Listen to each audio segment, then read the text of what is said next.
Hello friends, బాగున్నారా? ఇదిగోండి, నేను ఇక్కడ ఇవాళ అంటే ఇన్స్టెంట్గా అప్పటికప్పుడు కానీ నిల్వ ఉంటుందండి. నిమ్మకాయలు తీసుకున్నాను కొన్ని. అట్టా మిట్టా అంటే ఇటు పుల్లగా ఉంటుంది, స్వీట్గా కూడా ఉంటుంది. ఇది ఇలా కోసుకోవాలండి. ముందు కోసి దీంట్లో నుంచి ఇప్పుడు బిగినింగ్లోనే ఇలాగా అంటే గింజలు తీసేసుకుంటే లేకపోతే తర్వాత ఫ్లోట్ అవుతాయండి. ఇదిగోండి, ఎప్పుడు కూడా నిమ్మకాయలు గాజు దీంట్లోనే వేసుకోవాలండి. మెట్టలు దీంట్లో వేయకూడదు. ఎందుకంటే నిమ్మకాయలు యాసిడిక్ ఉంటుంది కదా. ఆవకాయ పెట్టినప్పుడు దాని కలర్ మారిపోతుంది, ప్లస్ గిన్నె కూడా పాడైతుందండి. ఇప్పుడు నిమ్మకాయలకి పైన ఏమన్నా మరకలు ఉంటే అవి వేరేగా తీసియండి. ఇందులో సరిపోని ఉప్పు, పసుపు వేసుకొని ఒక గంట సేపు ఉంచేయాలండి. ఇదిగోండి ఫ్రెండ్స్, నిమ్మకాయలు శుభ్రంగా పోసుకొని ఉప్పును పసుపు వేసి ఉంచాను. కానీ నీళ్ళు తగలకుండా చేతులకైనా గిన్నెలో అయినా కత్తికైనా నీళ్లు తగలకుండా ఇలాగా ముక్కలు కోసుకొని ఒక గంట సేపు కొంచెం నీళ్ళు వస్తాయి. ఇదిగోండి, కొంచెం నీళ్ళు వస్తాయి కిందకి.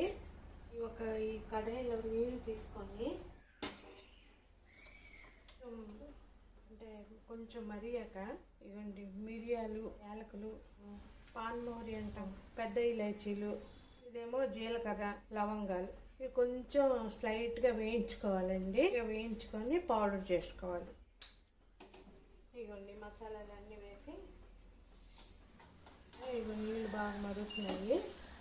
ఇదిగోండి, ఇలాంటి గిన్నె లేకపోతే స్టాండ్ ఏదైనా పెట్టుకొని ఇలాగా దాని మీద గిన్నెలో తడి అది ఏమి ఉండకూడదండి. ఇదిగోండి, ఇలాగ శుభ్రంగా డ్రై గిన్నె దీని మీద పెట్టుకొని ఈ మన నిమ్మకాయ ముక్కలు కొంచెం వాటర్ తేలి ఉంటాయి కదా, అవి తీసుకోవాలి.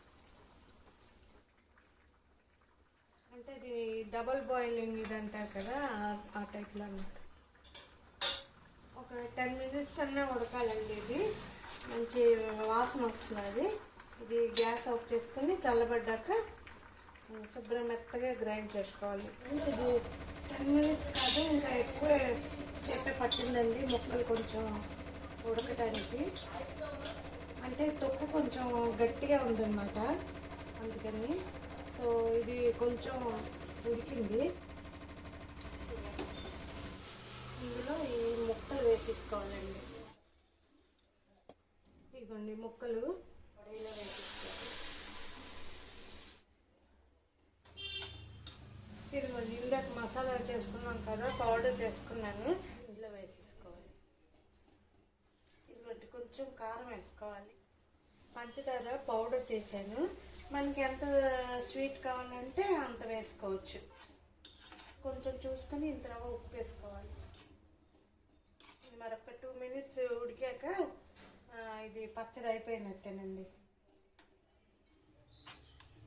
ఇది చాలా రోజులు ఉంటుందండి. మనం జాగ్రత్తగా ఉంచుకుంటే, నీళ్లు తగలకుండా ఉంచుకుంటే చాలా రోజులు, అంటే 1 year వరకు కూడా ఉంటుందండి.